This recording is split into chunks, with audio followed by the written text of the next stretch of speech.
My team is for sex education being taught in school. More than 700,000 teenagers in the U.S. will become pregnant this year alone, and half of all sexually active people will have a sexually transmitted infection by age 25. The U.S. has one of the highest teen pregnancy rates in the developed world. Clearly, education needs to be taught someplace. With instituting sex education in school, in no way are we taking the right away from parents. We're merely saying that something solid needs to be presented to our teens and our young people to let them know what's appropriate, what's going on with their bodies, what the consequences are of having unprotected sex. We just feel that something needs to be discussed someplace. Clearly, with all of our children having sex at these early ages, nobody's talking. So we just want it to be a springboard to get the conversation started. So that's our opening point. I agree. My team is against sex education in the classroom, being that nowadays they have, in present time, we have something in schools in 5th grade that they, of course, go into, not into depth of sex education, but that leaves a child confused with more questions. So sex education in the classroom is a wrong approach. Open discussions for sexual practice and relationships among young teenagers encourages sexual activity before they are ready by adding to peer pressure and devalues its own message because of the risk of classroom ridicules. Now, it is better to discuss sexual responsibility on a one-to-one basis, meaning a child with her parents or his parents or older siblings, if the older siblings have more experience, or even in a religious community, a youth group that have more experience than, let's say, a coach that's going to teach the 5th grader or 6th grader about sex education, that they don't have that appropriate, they don't teach them appropriately to discuss with the students.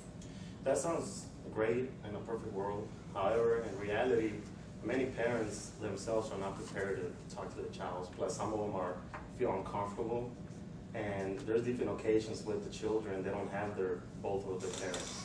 So how are you going to have maybe a single mom talk to their son about their sexual, what they're going for, or have a man talk to their daughter?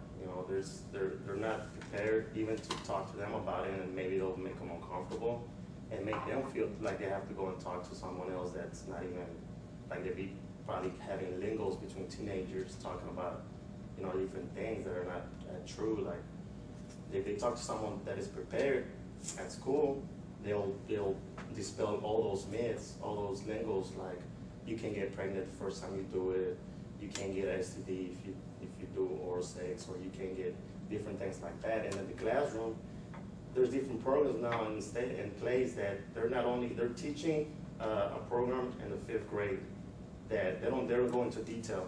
They give you a general idea of how the body works, the reproductive system, and once they get in middle school, before they get to the 9th grade, they have another one which they go more into detail, and then there answer more of the questions that they had before.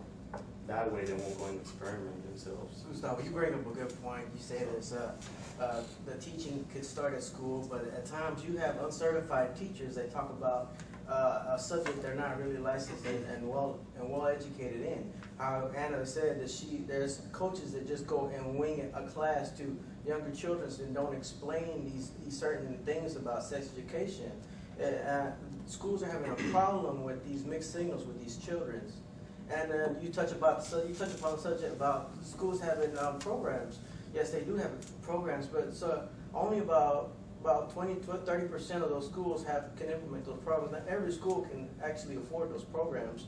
So you do have lacking programs for some of these schools, and it's an unequal assessment of these programs being distributed to these states. So there is an issue that not every school is awarded these programs. Well, to answer that, with the act that President Bush passed, the Child No Behind, they funded a program for that, and the schools in the South have seen with that program that the children are being more educated with that, and schools actually have funds to have programs like that. And you say some of the teachers are not accredited, they have to go through a certification program for them to even get in a class and talk to your child about that. They're not going to put someone in there and tell them stuff that they're not certified to say, or else they're going to get sued and stuff like that. Plus, parents are not going to be comfortable in having uncertified teachers in their school or in the school boards, you know. So, with that being said, the program has given a lot of funds to school districts around to have that in place. So. Okay, in addition to what you had said, I'm all for human anatomy. Human anatomy is taught to students in college level and somewhat in intermediate, but human anatomy it teaches how the function of your body. It doesn't actually teach, there's really not a set program to where it teaches, it has all the questions to all the students. You have 5th and 6th graders. These are still young students who don't know, they haven't even hit puberty yet. So you say that parents don't have the education. Some parents, majority of the parents would rather have their child, would rather speak to the child one-on-one. And you say some parents don't feel comfortable. Well, those parents could go, instead of having their child taught in school, they can go themselves to a sex education class, and that will show them how to speak to their teen. And I understand that, but I think what we're missing is that in no way is instituting sex education in school taking away the right for you to talk to your child. That's not what we're saying. What we're saying is that something needs to start someplace.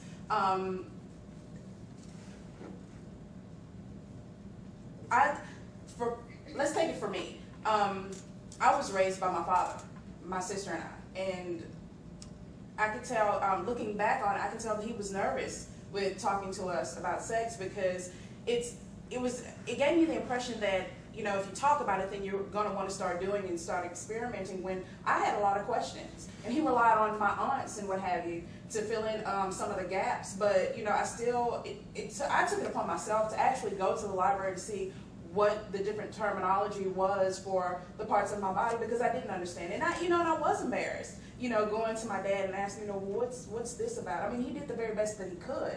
But even with the sex education, I can remember that when it was first instituted in middle school, I think they start in like the 6th grade, he opted for me not to take the class. I was one of the kids that had to go, you know, to the class, to the study hall, and not take the sex education class. And then afterwards, you know, I went to him and I said, you know, I was like, Dad, you know, there are these questions that I have, and, you know, I feel more comfortable with talking to you, you know, versus, you know, talking to an aunt or talking to somebody at school. You know, I want you to help me clarify some of these things. And we actually did it together, you know, to get the better understanding. You know, I think a lot of parents feel as though if it's going to be taught in school, it's gonna spur kids to want to have sex or anything like that.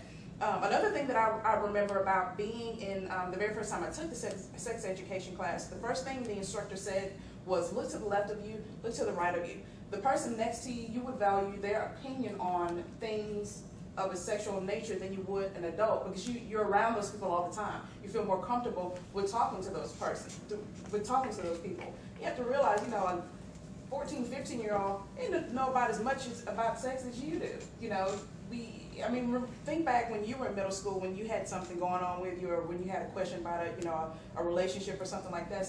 The first thing that you did was go to your girlfriends or what have you, rather than talking to an adult, somebody who would have more experience.